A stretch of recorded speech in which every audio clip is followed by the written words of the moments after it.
Serum क्या होता है, सीरम को कैसे सेपरेट करते हैं, उसका प्रोसीजर क्या है, प्लाज्मा क्या होता है, प्लाज्मा को कैसे सेपरेट करते हैं, उसका प्रोसीजर क्या होता है, इसमें कौन कौन से मटेरियल यानी रिक्वायरमेंट का यूज़ किया जाता है।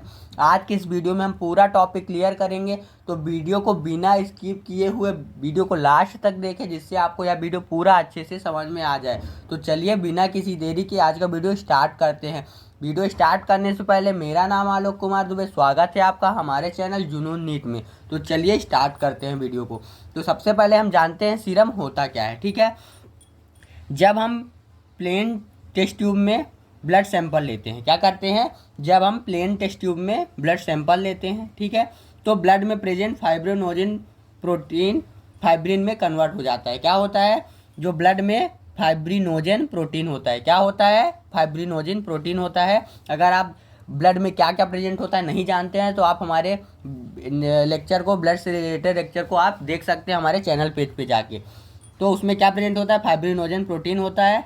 तो वो क्या होता है, फाइब्रिन में कन्वर्ट हो जाता है। ठीक है, क्लॉट होने के बाद, क्लॉट के बाद ब्लड में एक येलो कलर का फ्लूइड प्राप्त होता है। क्या होता है, जब हम प्लेन ट्यूब में लेते हैं ब्लड सैंपल को तो क्या होता है, ब्लड में प्रेजेंट फाइब्रिनोजन फाइब्रिन में कन्वर्ट हो जाता है। ठीक है, तो क्लॉट के बाद क्या होता है, एक येलो कलर का फ्लूइड मिलता है, उसे क्या बोलते हैं, उसे ही सीरम बोलते हैं। क्या बोलते हैं, सीरम बोलते हैं। ठीक है, सीरम में एल्बुमिन ग्लोबुलिन प्रेजेंट होता है। क्या होता है, एल्बुमिन और ग्लोबुलिन प्रेजेंट होता है। ये क्या होता है, इसको कमेंट में ज़रूर बताइएगा। आप हमारे ब्लड के वीडियो को जाके देखिएगा, उसमें आपको बताया गया है एल्बुमिन और ग्लोबुलिन क्या होता है। Serum protein electrolyte, antibodies, antigen and hormone को कंटेन करता है। क्या करता है, जो सीरम में प्रोटीन होता है वो electrolyte, antibody, antigen and hormone को क्या करता है, कंटेन करके रखता है। ठीक है, देन देखिए आगे, लैब में वेरियस एक्टिविटी परफॉर्म करने के लिए हम सीरम और प्लाज्मा को सेपरेट करते हैं। किसको वो करते हैं, सीरम और प्लाज्मा को सेपरेट करते हैं। ठीक है, अब हम देखेंगे separation of serum. Separation of serum, serum के सेपरेशन के लिए विदाउट एंटीकोगुलेंट ट्यूब और ब्लड की आवश्यकता होती है। किसकी आवश्यकता होती है, विदाउट एंटीकोगुलेंट ट्यूब और ब्लड की आवश्यकता होती है। ठीक है, अब इसमें कौन कौन से रिक्वायरमेंट की आवश्यकता होती है उसको देखते हैं। रिक्वायरमेंट में देखिए, सिरेंज की आवश्यकता होती है, निडल की आवश्यकता होती है, टेस्ट ट्यूब की आवश्यकता होती है जो कि विदाउट एंटीकोगुलेंट होगी, सेंट्रीफ्यूज ट्यूब की आवश्यकता होती है और सेंट्रीफ्यूज की आवश्यकता होती है, और पास्चर पिपेट की आवश्यकता होती है। ठीक है, अब हम इसका प्रोसीजर देखेंगे कि हम सीरम को कैसे सेपरेट करेंगे।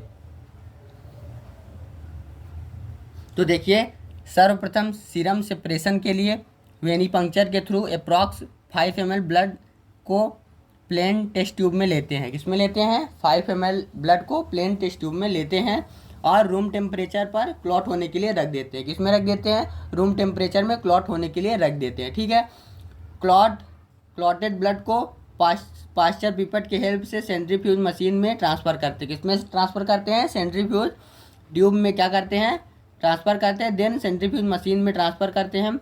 किस में लेते हैं हम, वो जो ट्यूब रहता है ट्यूब को कहाँ रख देते हैं, सेंट्रीफ्यूज मशीन में कर देते हैं। ठीक है, और सेंट्रीफ्यूज को सीरम से लेबल करते हैं। किससे, जो सेंट्रीफ्यूज में हमने क्या डाला है, ट्यूब को डाला है, उसमें सीरम लिख देंगे। ठीक है, देन सेंट्रीफ्यूज मशीन में ट्यूब को बैलेंस करते हैं और 3000 RPM में 3 से 5 मिनट के लिए सेंट्रीफ्यूज करते हैं। कितने RPM में, 3000 RPM में 3 से 5 मिनट के लिए सेंट्रीफ्यूज करते हैं।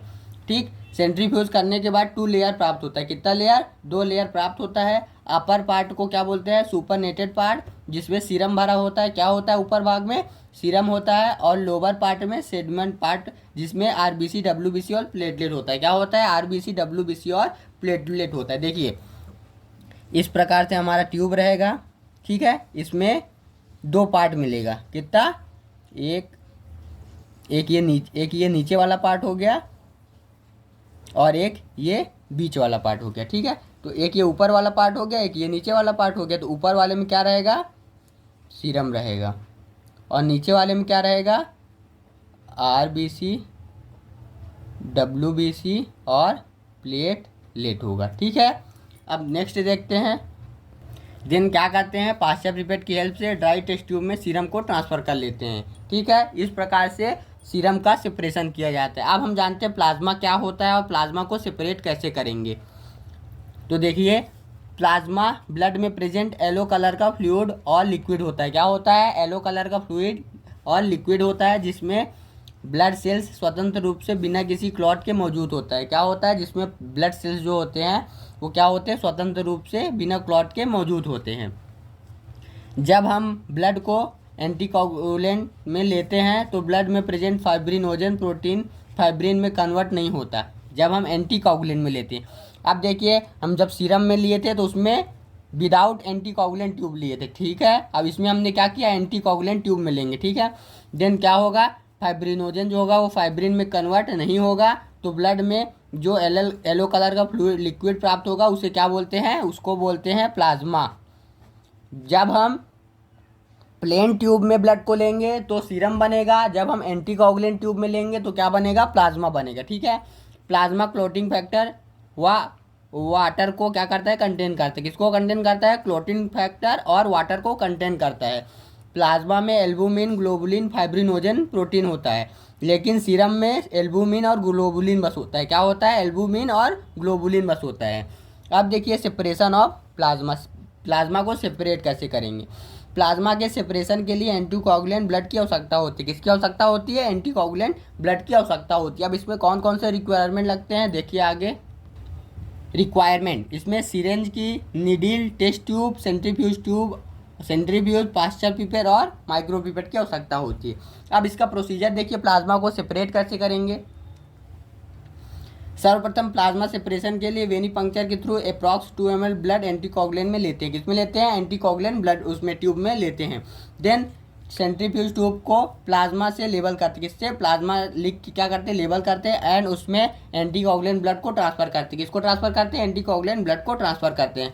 ट्रांसफर करने के बाद सेंट्रीफ्यूज मशीन में ट्यूब को बैलेंस करके करते हैं और 300 RPM में क्या करते हैं? 3 से 5 मिनट के लिए सेंट्रीफ्यूज करते हैं। कितने मिनट के लिए? 3 से 5 मिनट के लिए। कितने RPM में? 300 RPM में, ठीक है। देन उसके बाद सेंट्रीफ्यूज करने के बाद 3 लेयर प्राप्त होता है। कितने लेयर प्राप्त होता है? 3 लेयर प्राप्त होता है। अपर पार्ट सुपरनेटेड होता है, जिसमें प्लाज्मा भरा होता है। Middle part buffy coat, middle part में क्या होता है? बफी कोट होता है और WBC प्लेटलेट भरा होता है। और लोअर पार्ट सेडिमेंट में होता है, क्या होता है? RBC प्रेजेंट होता है। पास्चर पिपेट की हेल्प से ड्राई टेस्ट ट्यूब में प्लाज्मा को ट्रांसफर कर लेते हैं।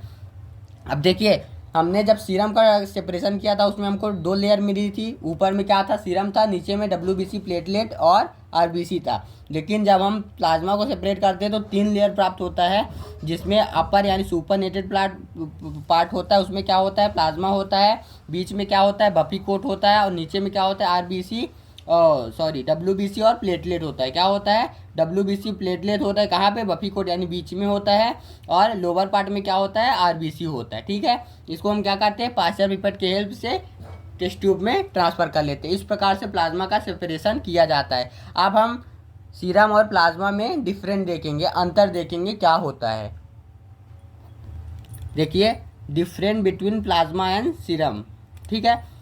ये है प्लाज्मा, ये है सीरम। प्लाज्मा में क्या करते हैं? प्लाज्मा में एंटीकोगुलेंट ब्लड की आवश्यकता होती है। किसकी आवश्यकता होती है? एंटीकोगुलेंट ब्लड की आवश्यकता होती है। लेकिन सीरम में एंटीकोगुलेंट ब्लड की आवश्यकता नहीं होती। इसमें प्लेन ट्यूब का यूज़ करते हैं। इसमें क्या करते हैं? इसमें एंटीकोगुलेंट ट्यूब का यूज़ करते हैं।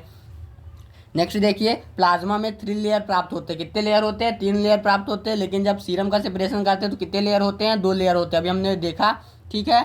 नेक्स्ट देखिए, इसका 1.025 ग्राम पर मिलीमीटर क्या होता, मिलीलीटर क्या होता है? इसका डेंसिटी होता है। लेकिन इसका कितना? 1.024 ग्राम पर मिलीलीटर, ठीक है, इसका डेंसिटी होता है।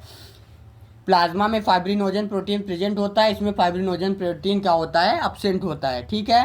तो आज की इस वीडियो में हमने देखा सीरम क्या होता है, सीरम का सेपरेशन कैसे करते हैं, प्लाज्मा क्या होता है, प्लाज्मा के सेपरेशन कैसे करते हैं, प्लाज्मा और सीरम में अंतर क्या है, डिफरेंट क्या है। आज की इस वीडियो में इन सभी टॉपिक को हमने क्लियर किया। तो आज का वीडियो आपको अच्छा लगा, अगर अच्छा लगा हो तो वीडियो को लाइक करें, चैनल पर नए हैं तो चैनल को सब्सक्राइब करें, क्योंकि इसी तरह वीडियो मेडिकल से रिलेटेड हम डेली आपके लिए प्रोवाइड करते रहते हैं। Thank you.